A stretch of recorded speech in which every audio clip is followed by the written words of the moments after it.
the wedding gown with blood on it, told in a circular structure with a pitiful, emotionally gripping ending. They buried the gown beneath the roots of the old Iroko tree, far from where the villagers could see. Not in the shrine, not in the chief's compound, and not beside the graves of those who had worn it before. They chose the edge of River Ose, where the earth was always damp, where the wind never repeated the same whisper twice. It had taken 17 years, 3 deaths, and 1 wedding that never was. The clothes still bore the stain, dark, dry, and unwilling to fade. They had soaked it in herbs, poured libations over it, even burned palm oil in a sacred pot beside it. Nothing worked. The blood remained, not like a mark, but like a memory, a vow. Mama Efe, her back bent like a bow, and her eyes pale like old moonlight, was the last to speak before they lowered the chest into the soil. Her voice was more whisper than sound. "A gown that drinks blood," she said, "would never thirst for joy." No one responded. The grave diggers covered the box in silence. No prayers, no songs, only the rustle of leaves and the hum of the river nearby. Adaora was already gone. Before sunrise, she had vanished. No notes, no farewell, only her footprints led to the river's edge, and even they were swallowed by the mists. But before she left, she carved something into the wall of the shrine with a rusted blade. The words remained long after her sense faded from the wind. A gown remembers, a girl never forgets. It was meant to be the happiest day in Umoji in years. The sun had risen clear and gentle. Hibiscus petals lined the walkways. Palm wine flowed before noon. Children ran barefoot, chasing goats in circles, their laughter filling the sky. The drummers beat rhythms that danced with the breeze. Everyone in the village was there, everyone except the groom. Chief DK's only son, Chijoke, had not emerged from the compound. People murmured, the drums faltered. Then a boy came running from the chief's house, face pale, mouth trembling. Chijoke was dead. They found him in his room, face down in a ceremonial robe. Blood soaked the fabric around his heart. A knife protruded from his back, one carved with ancestral symbols. 3 deep wounds, as if someone wanted to ensure his soul never rose again.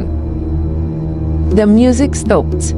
The air turned solid with disbelief.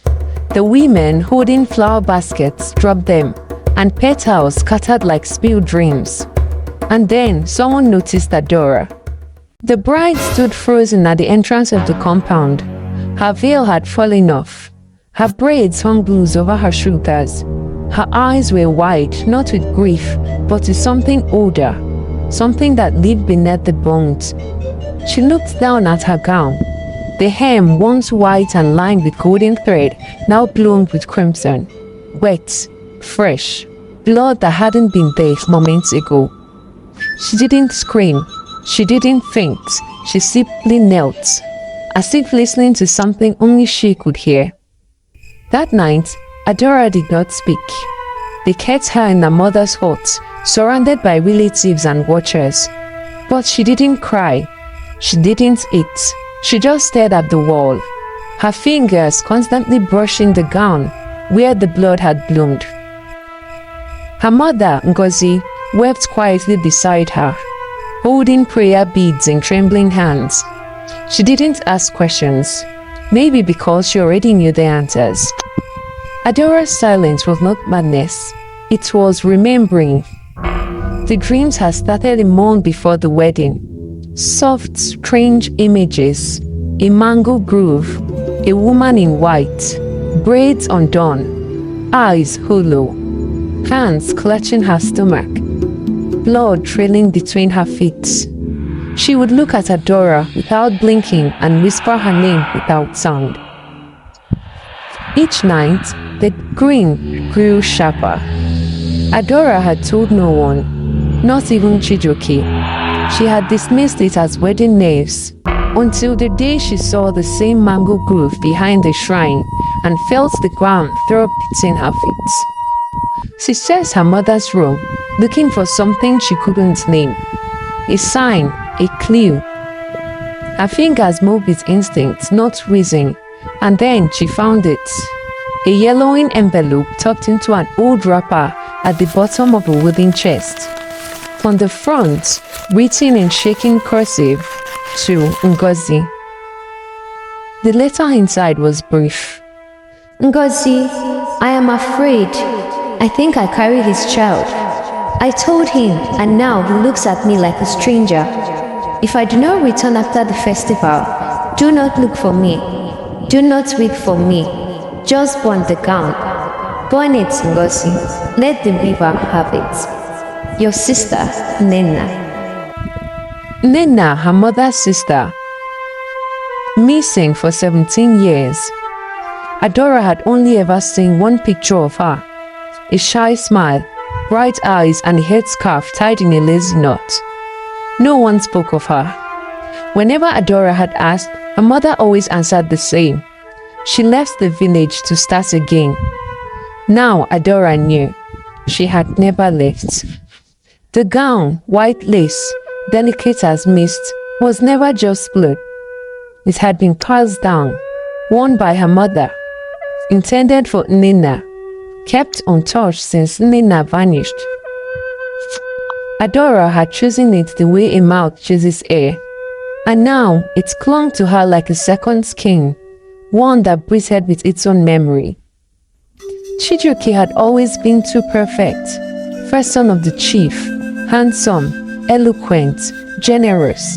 He had come into Adaora's life like a breeze on a hot day, unexpected, welcome, intoxicating. Their love had grown like wildfire, too fast, too consuming. Adaora believed in fate, in omens, in the signs of the ancestors, but love, she thought, was above all that. She had been wrong. It was Chidike who opened the door when Adaora arrived at his compound 3 days after the death. He was alone, eyes sunken, fingers stained with kola nut. He said nothing as she entered. They sat across from each other, no guards, no words, until she whispered, "You knew." The chief did not flinch. "I suspected. You helped him hide it. I buried it like everyone else did. My aunt was 16. He looked away. "I didn't know she was pregnant," he muttered. "She came to the house, screaming, accusing. My wife was in the next room. I begged her to be quiet." Adaora stood. She reached into the basket she carried and laid something on the table between them. The blood corner of the wedding gown. The chief stared at it as it might rise and speak. "I came here for answers," she said, "but the river already has them." The next morning, they found Chidike by the river bank, kneeling, eyes wide open, dead. His fingers were clenched around white lace. Adaora did not cry. She walked to the shrine. Beneath the statue of Amadioha, she laid the full gown, still stained, still breathing. Then she turned and walked barefoot through the forest, past the mango grove, past the stones with no names, until she reached the river Ose. She stood there for hours. No one saw her go. Only Mama Efe, who stood by the shrine, saw the carvings etched into the mud brick wall. A gown remembers, a girl never forgets. Years passed. Children whispered the tale of the wedding that turned into a funeral, of the bride who wore blood, of the gown that caused joy. Some believed Adaora drowned herself. Some believed she became a spirit of the river. And some swore they saw a woman dressed in tattered lace, standing beneath the mango tree at sunset, breathed loose, eyes hollow, watching, waiting. The elders decided to bury the gown. No songs were sung, no priest was called, just a few old hands, a shovel, and a shallow grave at the edge of the river where memories slept. Mama Ife said nothing as he lowered the chest, only this. We should have burned it when we had the chance. But she knew the truth. You cannot burn what remembers, and you cannot silence a girl who was never heard. The lace was ivory, soft as prayer, pure as a promise. It shimmered under candlelight, stitched by hand with quiet devotion. That gown had waited in Mama Ife's wooden chest for 17 years, wrapped in silk and secrets. Nobody touched it, nobody dared, until Adaora. And when she wore it, something old woke up. Not a curse, but a truth too long ignored. And the blood that bloomed on our wedding day was not a punishment. It was a memory, come back to speak. And it did, with sorrow and silence, and the soft rustle of lace carried by the wind.